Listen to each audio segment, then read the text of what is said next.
সমুদ্রের ওই বিশাল গর্জন আর ব্লু ফ্ল্যাগ বিচের শান্তি, মনে হচ্ছিল সব ক্লান্তি যেন ওখানেই ধুয়ে গেছে।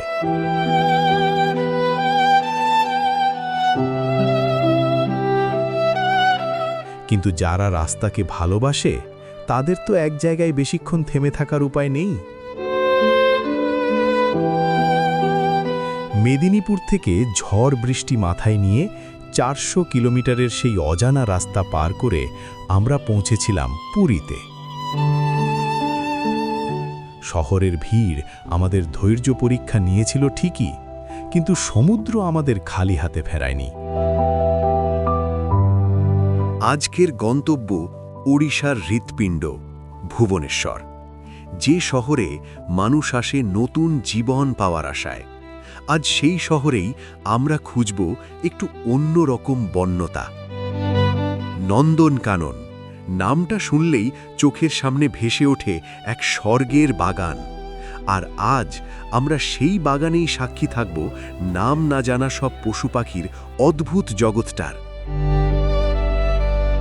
High, I am Baudhajit Santra, Puri থেকে ভুবনেশ্বর। আমাদের এই বাইক রাইডের শেষ অধ্যায়ে আপনাদের সবাইকে স্বাগত জানাই। তাহলে চলুন বাইকের ইঞ্জিনটা আবার গর্জন করে উঠুক। দেখা যাক এই জার্নি আমাদের জন্য আর কি কি সারপ্রাইজ জমিয়ে রেখেছে।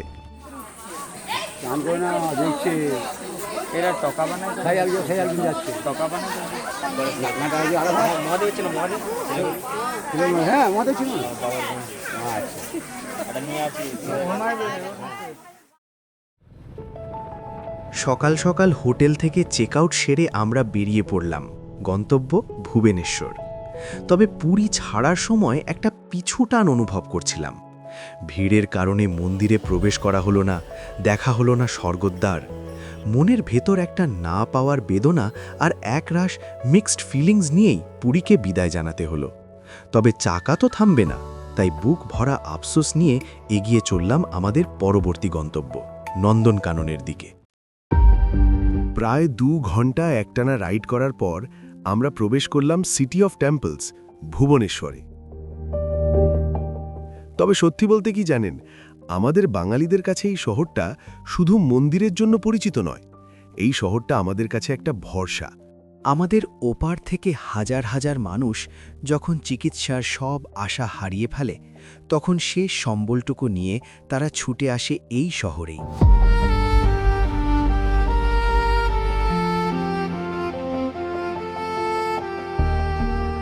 ভুবনেশ্বর মানেই এখন বাঙালিদের কাছে ওয়ার্ল্ড ক্লাস মেডিকেল ফ্যাসিলিটি আর বাঁচার নতুন আশা। শহরের কোলাহল আর ট্রাফিক কাটিয়ে অবশেষে আমরা এসে পৌঁছালাম শহরের একটু বাইরে নন্দনকানন জুলজিক্যাল পার্কে। নন্দনকানন, যার আক্ষরিক অর্থ হল স্বর্গের বাগান। এখন দেখার বিষয় মর্তের এই স্বর্গে আজ আমাদের জন্য কি কি অপেক্ষা করছে। বাইক পার্কিংয়ে রেখে টিকিট কেটে ভেতরে ঢুকলাম, আর পার্কের এরিয়া দেখেই বুঝলাম আজকের দিনটা বেশ লম্বা হতে চলেছে। তবে শুরুতেই আমরা একটা বিশাল বড় ভুল করে বসলাম, না জেনে বুঝে একটা গাইড হায়ার করে নিলাম। আসলে এই পার্কে গাইডের কোনো প্রয়োজনই নেই। রাস্তার প্রতিটা মোড়ে এত সুন্দরভাবে সাইনবোর্ড আর ডিরেকশন দেওয়া আছে যে ওগুলো ফলো করলেই পুরো পার্ক অনায়াসে ঘুরে দেখা যায়। বেকার পয়সাটা গেল।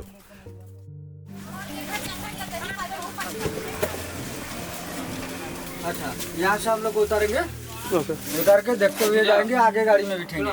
आइए, बैग वगैरह सब लेके आ जाइए। गाड़ी चेंज हो जाएगा। नंदनकानन का सबसे बड़ा परिवार है, परिवार का नाम होता है राज चौधरी परिवार।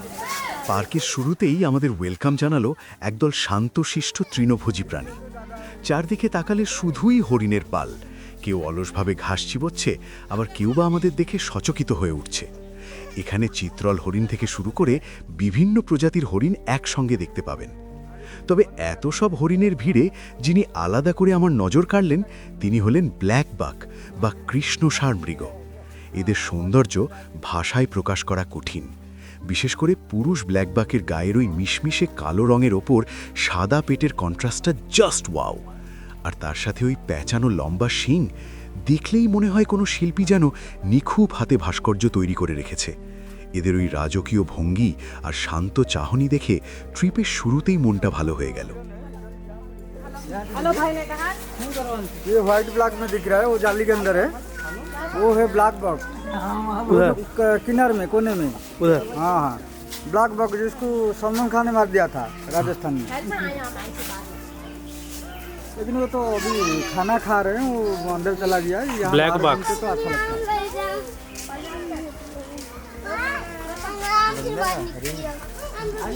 হরিণদের বিদায় জানিয়ে আমরা প্রবেশ করলাম পার্কের সবচেয়ে নয়জি এবং চঞ্চল এলাকায়, প্রাইমেট সেকশন বা সোজা বাংলায় বাঁদরদের পাড়ায়।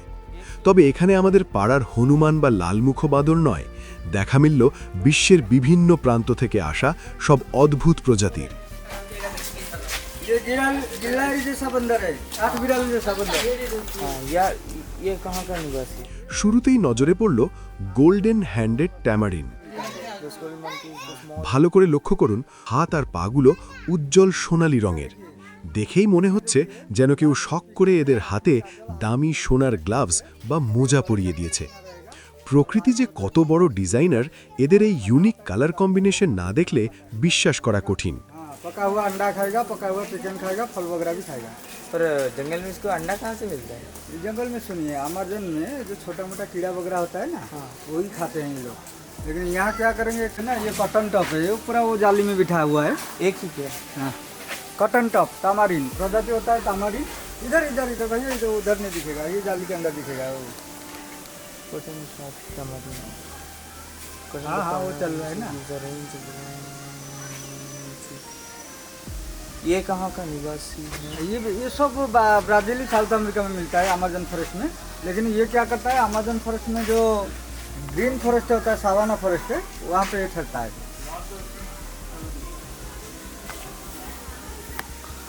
ओके। जी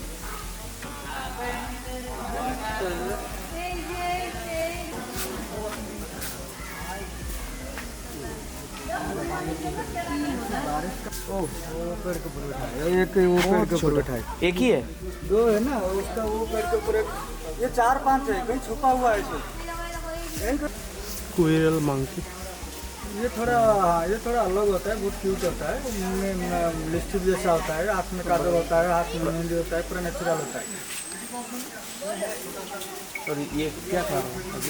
वही सब इसी चीज़ खाते हैं, पका हुआ अंडा, पका हुआ चिकन और फल वगैरह। फल भी जितना फल खा रहा है।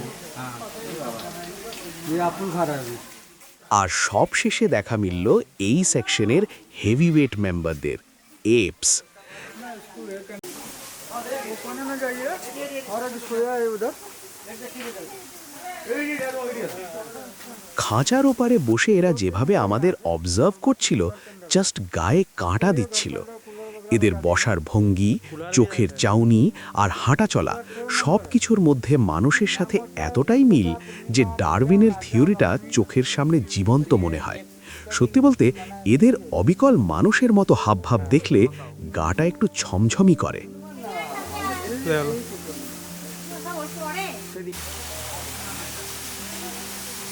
বাঁদরদের হট্টগোল আর লাফালাফি পেছনে ফেলে আমরা প্রবেশ করলাম পার্কের সবচেয়ে শান্ত কিন্তু গা ছমছমে এলাকায়, রেপটাইল হাউস বা সরীসৃপ ভবনে।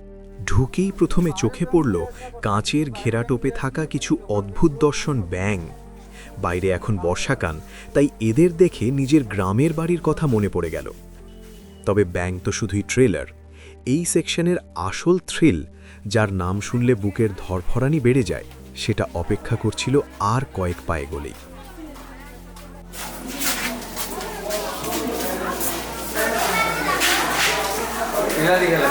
সামনে আসতেই শিরদাঁড়া দিয়ে একটা ঠান্ডা স্রোত বয়ে গেল।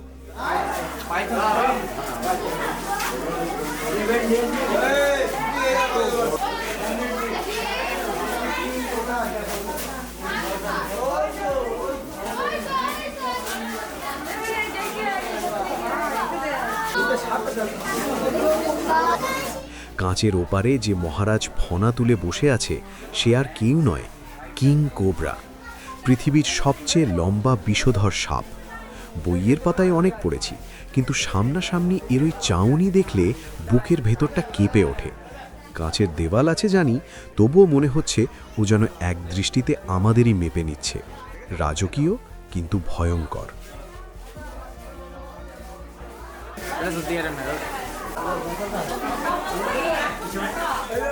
কিং কোবরার আভিজাত্য দেখে এগোতেই দেখা মিলল সাক্ষাৎ যমদূতের সাথে, রাসেলস ভাইপার বা আমাদের অতি পরিচিত চন্দ্রবড়া। দেখুন কেমন কুণ্ডলি পাকিয়ে চুপচাপ বসে আছে, যেন ভাজা মাছটি উল্টে খেতে জানে না। কিন্তু এদের এই অলস রূপ দেখে ভুলেও ধোঁকা খাবেন না। এরা হলো সাইলেন্ট কিলার। এদের অ্যাটাক স্পিড চোখের পলক ফেলার চেয়েও ফাস্ট, মানে বোঝার আগেই সব শেষ।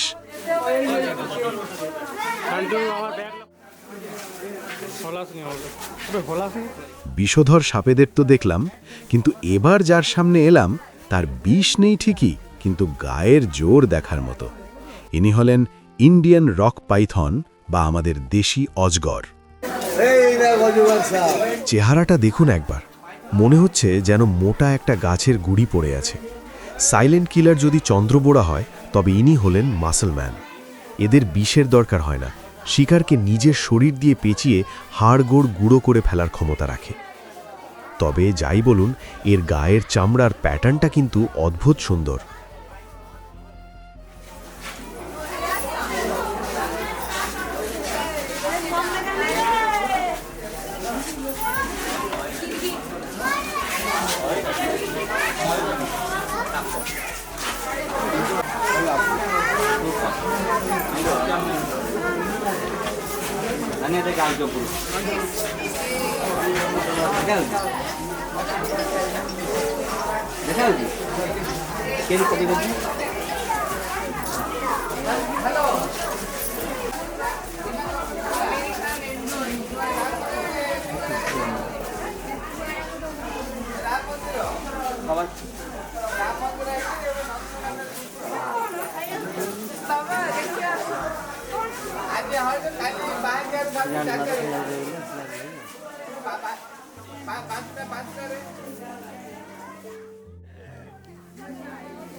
গোসাপ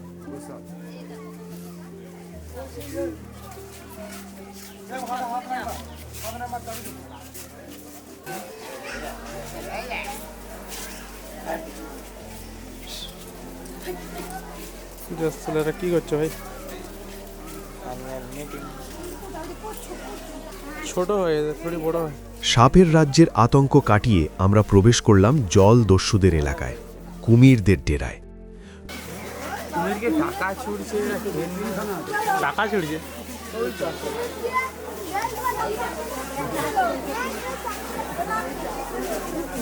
নন্দনকাননে কুমিরদের কালেকশন জাস্ট দেখার মতো। এখানে মাগার বা ভয়ঙ্কর নোনা জলের কুমির, লম্বা ঠোঁটওয়ালা ঘড়িয়াল সবই আছে। তবে এই বিশাল সাইজের কুমিরটাকে দেখুন, এমনভাবে হাঁ করে শুয়ে আছে, দেখে মনে হচ্ছে যেন প্লাস্টিক বা সিমেন্টের স্ট্যাচু। নড়াচড়ার কোনো নামগন্ধ নেই, কিন্তু এই নিস্তব্ধতাটাই কিন্তু আসল ফাঁদ। ভুলেও যদি কেউ ওই জলে নামে, ব্যাস আর বলতে হবে না, সোজা এদের দুপুরের লাঞ্চ হয়ে যাবে।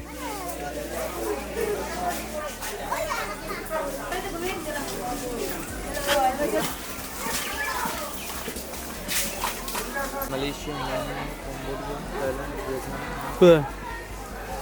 Indonesia, Malaysia, Myanmar, Cambodia, Thailand, Vietnam, and Brunei. অবশেষে সেই মাহেন্দ্রক্ষণ, যার জন্য নন্দনকানন পরিচিত। নন্দনকাননের নাম কিন্তু ইতিহাসের পাতায় স্বর্ণাক্ষরে লেখা আছে, কারণ এটা শুধু একটা চিড়িয়াখানা নয়, এটা হলো সাদা বাঘের এক বিশাল প্রজনন কেন্দ্র। 1980 সাল দীপক আর গঙ্গা, একজোড়া সাধারণ হলুদ রঙের বাবা ও মেয়ের ফাদার ডটার পেয়ার, ঘর আলো করে জন্ম নেয় তিনটে সাদা বাঘের বাচ্চা।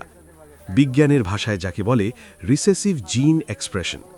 আর ঠিক সেই দিন থেকেই শুরু হয় সাদা বাঘের এক নতুন অধ্যায়, যার নাম ওড়িশা স্ট্রেন। শুধু তাই নয়, নন্দনকানন হল পৃথিবীর একমাত্র চিড়িয়াখানা যারা গর্ব করে বলতে পারে তাদের কাছে হোয়াইট টাইগার এবং মেলানিস্টিক টাইগার মানে কালো বাঘ দুটোরই সফল ব্রিডিং রেকর্ড আছে। মানে বাঘের জগতে নন্দনকানন হল এক অলরাউন্ডার। যদিও ওড়িশার এই নন্দনকানন সাদা বাঘ বা হোয়াইট টাইগারের জন্মস্থান হিসেবে বিখ্যাত, কিন্তু সত্যি বলছি এই হলুদ কালো ডোরাকাটা রয়্যাল বেঙ্গল টাইগারের গ্ল্যামারই আলাদা। এনক্লোজারের সামনে দাঁড়িয়ে যখন দেখলাম ও ধীর পায়ে হেঁটে আসছে, জাস্ট গায়ের লোম খাড়া হয়ে গেল। এর হাঁটার মধ্যে কোনো তাড়াহুড়ো নেই, আছে এক অদ্ভুত গাম্ভীর্য। জঙ্গলের রাজা কথাটা যে বইয়ের পাতায় এমনি এমনি লেখা হয়নি, সেটা এর চোখের দিকে তাকালেই বোঝা যায়। বাঘমামার এই রয়্যাল ক্যাটওয়াক দেখার সৌভাগ্য সবার হয় না, আর আমরা সেটা জাস্ট কয়েক হাত দূর থেকে সাক্ষী থাকলাম। বাঘমামার ওই রাগী লুককে টাটা দিয়ে আমরা হাজির হলাম বনের সবচেয়ে শান্ত অথচ শক্তিশালী মেম্বারের কাছে, ইন্ডিয়ান এলিফ্যান্টের কাছে।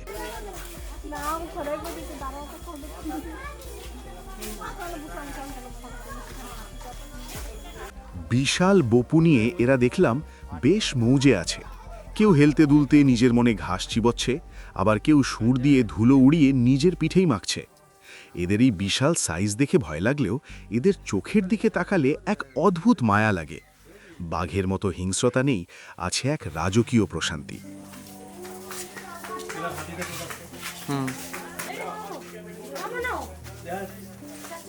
আরে মাঝখানে অনেক লোক চলে এসছে দূর। তোকে ঠিক আছে, হাতিটা হালকা ব্লার আসছে কেন? হ্যাঁ এসছি এসছি, এবারে হাতি দিয়ে পুরো আসছে। আমরা প্রবেশ করলাম এক রঙিন দুনিয়ায়, পাখিদের রাজ্যে। চারদিকে তাকালেই মন ভালো হয়ে যায়। বিশেষ করে আমাদের জাতীয় পাখি ময়ূর, তাদের ওই রাজকীয় পেখম আর গায়ের উজ্জ্বল নীল সবুজ রং, মনে হচ্ছিল যেন কোনো শিল্পী ক্যানভাসে নিখুঁত ছবি এঁকে রেখেছে। ভাগ্য ভালো থাকলে এখানে ময়ূরের নাচও দেখতে পেয়ে যেতে পারেন।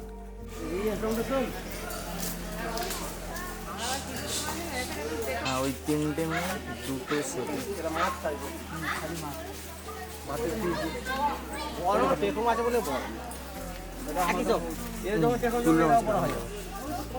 তুল পেগাল তুল, বৃষ্টি হলে তুলে ওরা, বৃষ্টি টাইম দিয়ে দাদা কটা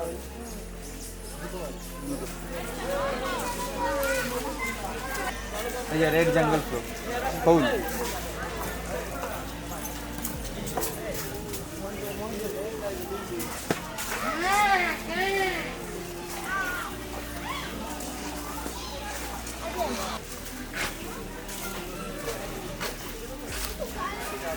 পাইলে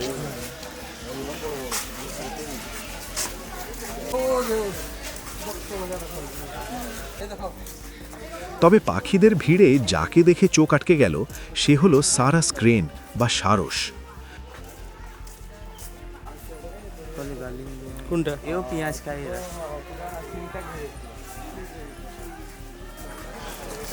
কি সিলভার? সিলভার ঠিক আছে, ফিসান।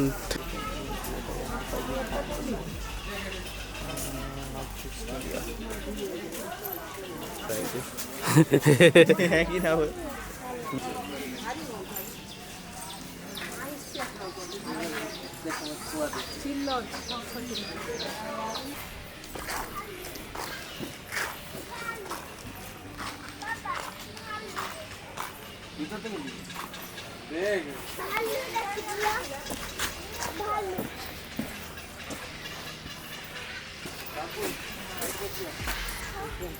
অনেকটা দিয়ে দিবে।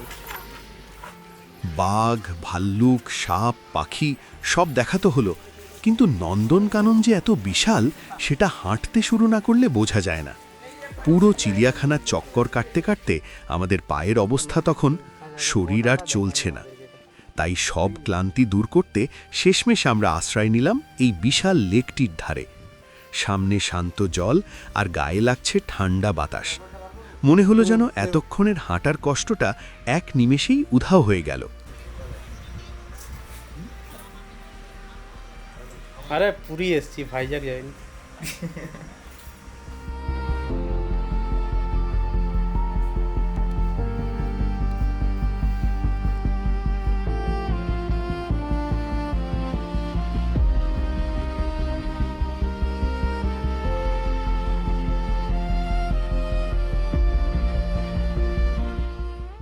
দূর থেকে লেকের ওপর দিয়ে এই রোপওয়ে বা কেবল কার ভেসে যাওয়ার দৃশ্যটা দেখতে সত্যিই দারুণ লাগে।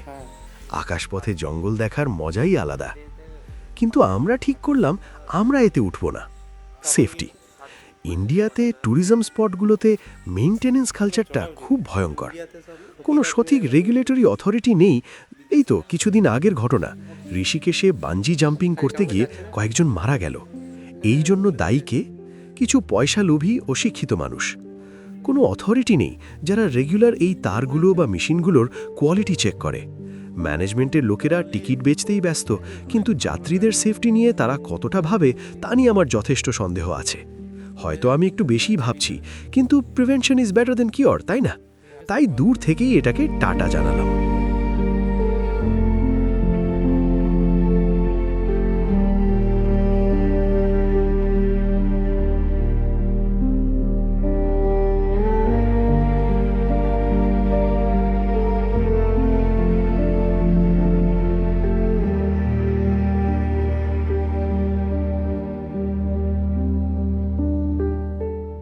বিকেল গড়িয়ে সন্ধে নামছে। শরীর ক্লান্ত, কিন্তু মনটা ভরে আছে। ভুবনেশ্বর আর নন্দনকানন দুটোই আমাদের নিরাশ করেনি। এবার আমাদের ঘরে ফেরার পালা। আবার সেই বাইক, আবার সেই হাইওয়ে, আর সাথে এক ঝুলি ভর্তি স্মৃতি। প্রথমবার নিজের রাজ্যের বাইরে বাইক নিয়ে বেরোনোর এই সাহসটা যদি না করতাম, তাহলে হয়তো জানতেই পারতাম না আমি কি মিস করছি। এই ট্রিপটা আমাকে অনেক কিছু শেখালো। দেখা হবে আগামী ভিডিওতে নতুন কোনো রাস্তায়, নতুন কোনো ডেস্টিনেশনে। ততক্ষণ পর্যন্ত ভালো থাকবেন আর সুস্থ থাকবেন।